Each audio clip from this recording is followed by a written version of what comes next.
So, I'm going to talk about something a little rough today. I'm not going to lie, I kind of use these videos as. There are some that I use for advice, like telling my story and things like that. And then there are things like my poetry that I use kind of for therapy. So, I'm going to talk about something a little rough now. Trigger warning, huge. Telling you now, don't watch this if you are not ready to. A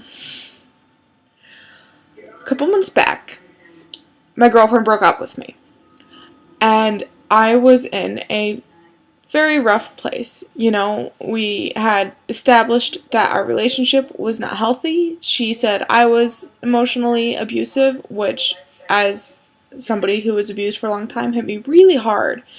And my friends told me she was emotionally abusive. So all I knew was this was not healthy.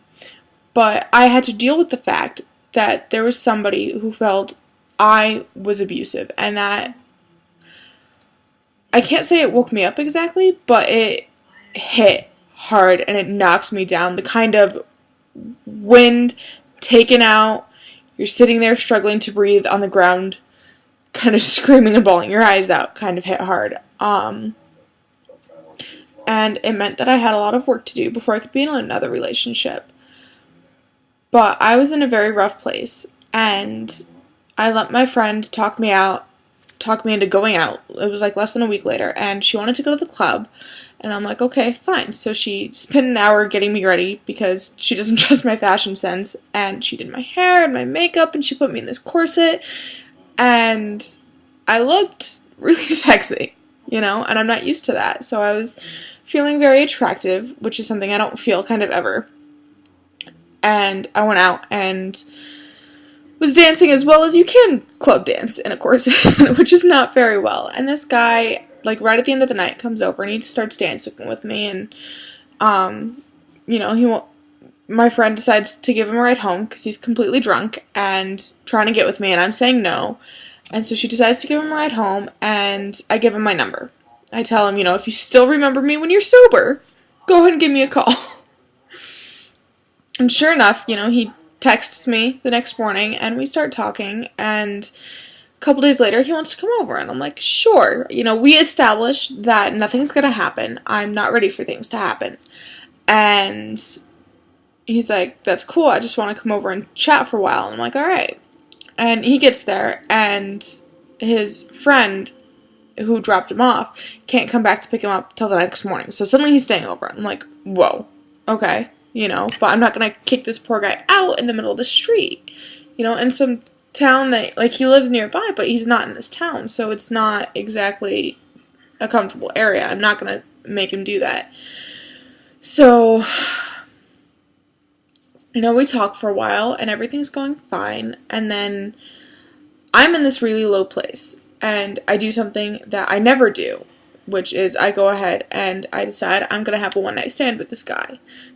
Because I felt really emotional, and I felt the need to be wanted.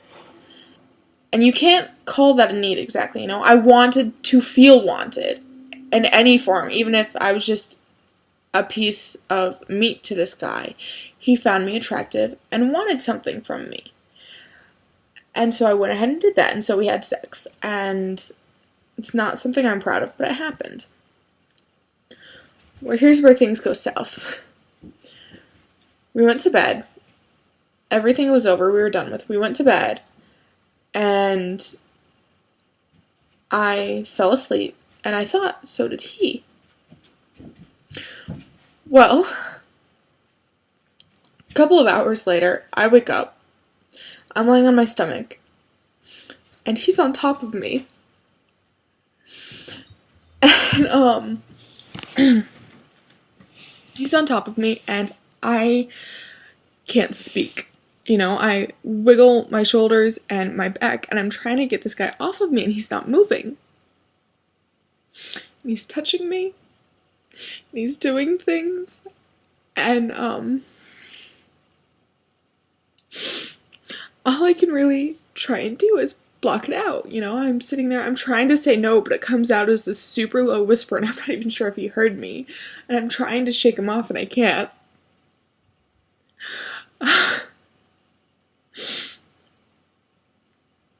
And so I try so hard. I'm just sitting there, and I can't do anything, and I can't stop him.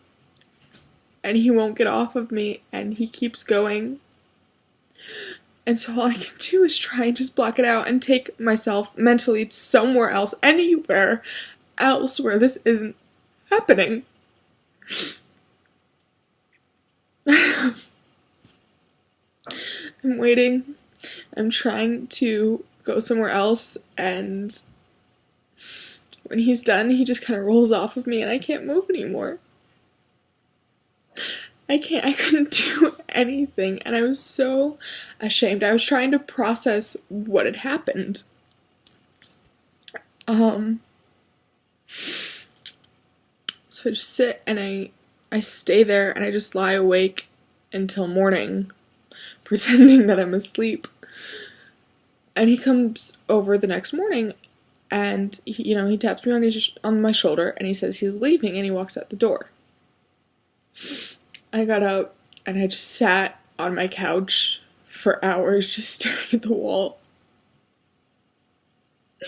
trying to figure out what happened, and why I couldn't do anything. And, in the movies, all you see when things like this happen is the girl is fighting back. She's fighting, she's hitting him, and she's screaming, no, no, no, and I was silent. Like, I tried, and it was barely audible, but I couldn't move. I was held down by the entire weight of his body. And, there was one point I said no, and he stopped for like 2 seconds and then just kept going. I sat there for a couple of hours until it was time to go to work, and then I went to work. Because what else could I do, All my life I'd used work as a coping mechanism. I just dive into something else that there's something there, it needs to get done, it has a time limit, and you just go. So that's what I did. I was working in a kitchen at the time as a dishwasher, and the dish machine broke down that night, so I ended up actually having to work late. And the entire day I was so jumpy.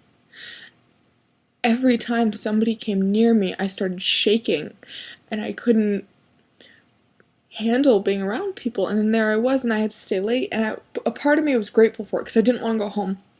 I didn't want to go back to that place at all. And a part of me was really grateful.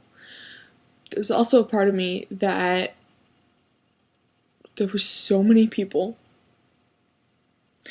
everywhere, and I couldn't handle it. And one of my coworkers that I usually talk to quite a lot, he comes up to me and is like, hey, are you okay? You've been kind of weird the whole day and not really talking to anybody. What's going on? And so I told him a little bit as best I could. It wasn't really happening. I didn't have the words to express what was going on. So I just turned to him and I'm like, well, this guy came over last night, and we had sex, and everything was fine, and then I woke up to him touching me.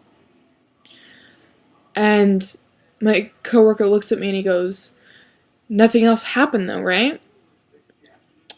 I couldn't answer. I couldn't look at him. I didn't want to say it. I didn't want it to be real, and talking about it made it real. And he understood what it meant, and he just kind of looked at me, and he's like, I am so sorry.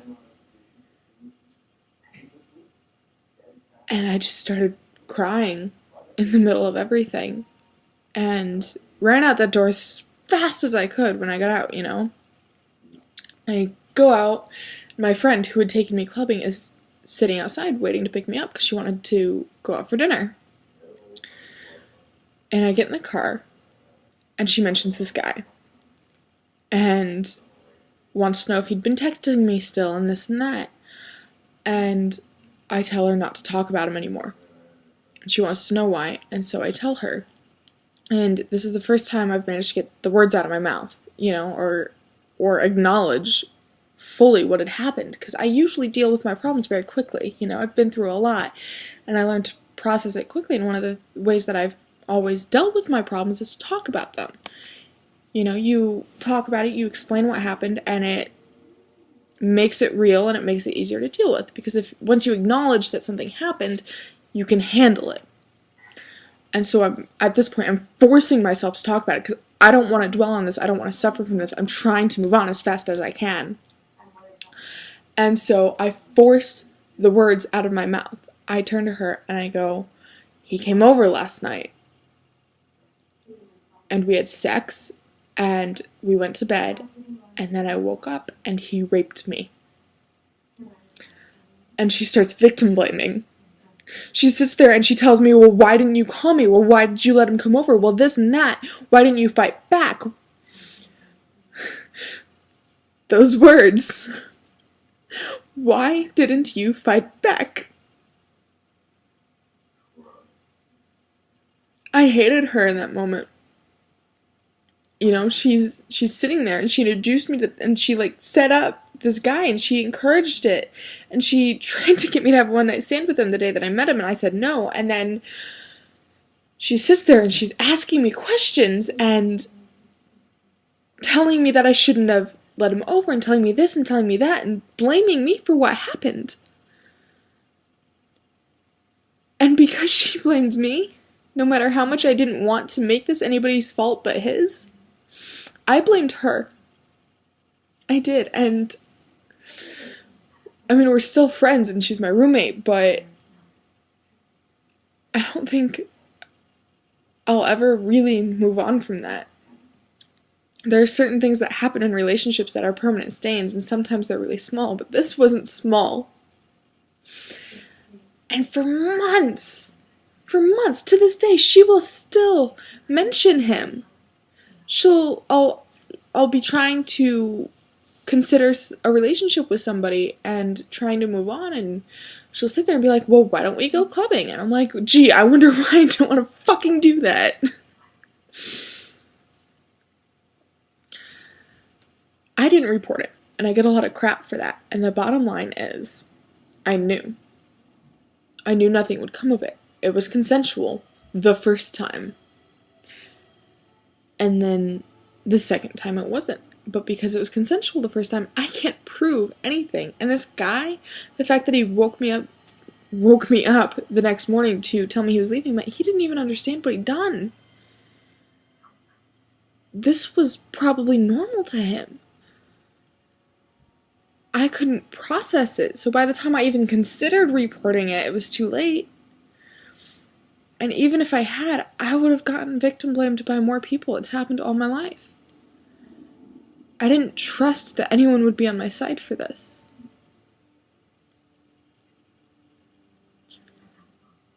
Think about it.